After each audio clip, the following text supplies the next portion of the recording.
moderator of Face the Nation, Margaret Brennan, joins me now. You just heard Senator Cotton say it. Weeks. What does that mean? Well, President Trump said a massive and ongoing operation. He said that on that recorded message given to the public. That's the only information given to the public. Or I should add, J.D. Vance, the vice president, gave an interview to the Washington Post saying the U.S. wouldn't be in a sustained war in the Middle East. There are a lot of questions, and we see that in our polling, Major. But in terms of what our allies in the region are seeing and hearing, I've been making calls all day, and what I'm being told is this is swiftly becoming a regional conflict.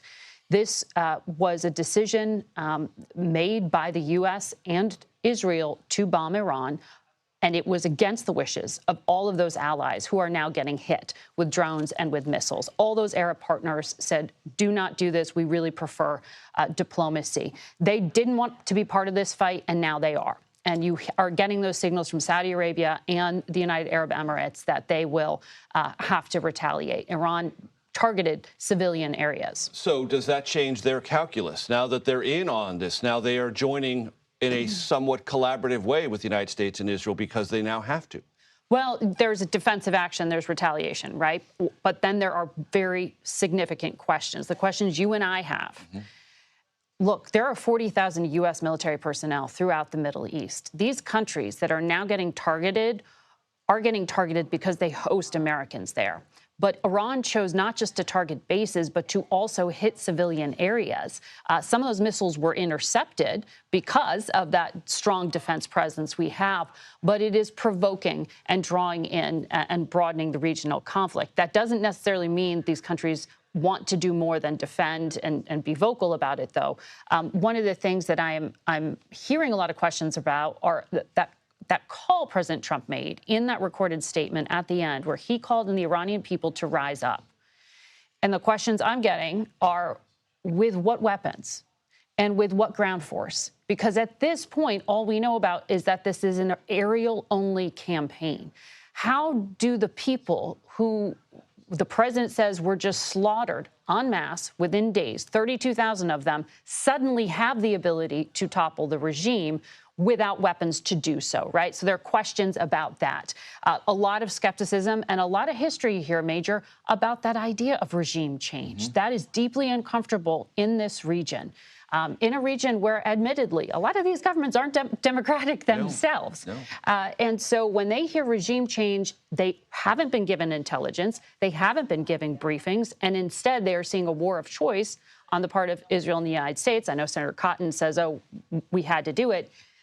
They are feeling a lot of concern about where this is headed next. Remind our audience, Margaret, of what you discussed with the Omani foreign minister yesterday in advance of Face the Nation, because it sounded to me as if there was an expression from that Omani foreign minister who's got pretty good insight into this negotiating process, Iran-U.S., that the Iranians were moving in the United States direction, at least in terms of future nuclear ambitions. Well, Oman was acting as that neutral mediator to try to broker a deal, and that was clearly a Hail Mary pass, right, as we would call it, coming to talk about, look, we are close to a deal. Remember, it was February 19th, President Trump stood up there and said to the world, I'll take 10 to 15 days to decide whether to bomb or whether to go with the diplomacy. There were active talks underway. There were plans on Monday and Friday to have more meetings, but clearly in that meeting with J.D. Vance, the Omani foreign minister walked away with the impression that the United States was not fully behind the diplomacy. And that is also causing deep questions, because this would be the second time that the Trump administration has decided to bomb Iran while in the midst of ongoing diplomacy. And that undercuts the credibility. Now, was that diplomacy genuine on behalf of Iran? Deep skepticism there. Was it on the part of the United States when the president sent two people who were very new to this file, who are not nuclear scientists, not intelligence experts, not diplomats, to spend just 6 hours on Thursday talking about this? Can you really get a deal? You know, the president may have been genuine in his desire for a deal, but preparing with the tools and the way to get there is the point that I'm hearing raised here. Is if you really wanted this, you surge resources. You don't send two people who are talking to the Iranians in between meetings with the Ukrainians and in between business deals, since Jared Kushner does not officially work for the United States government. If you want diplomacy to work, you got to set the stage for it. Now, we are hearing there are at least technical talks at the IAEA on Monday. Right. I was just advised, Margaret, that a statement has been released by Central Command saying the following. no injuries, no deaths of U.S. military personnel as a result of this action, and no significant or even nominal damage to U.S. military facilities in the region thus far. That's first contact. That's promising. But as the president said in his video message, Americans ought to be prepared for the possibility of U.S. military casualties.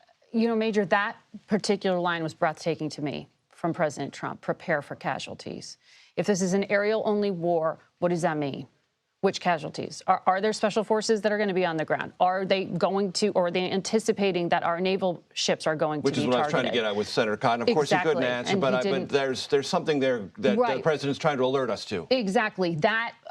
I have so many questions, and I would love for the administration to come out and answer them. And I'm sure a lot of those military families have questions about exactly how long their loved ones are going to be there in this sustained operation that Cotton just described to you.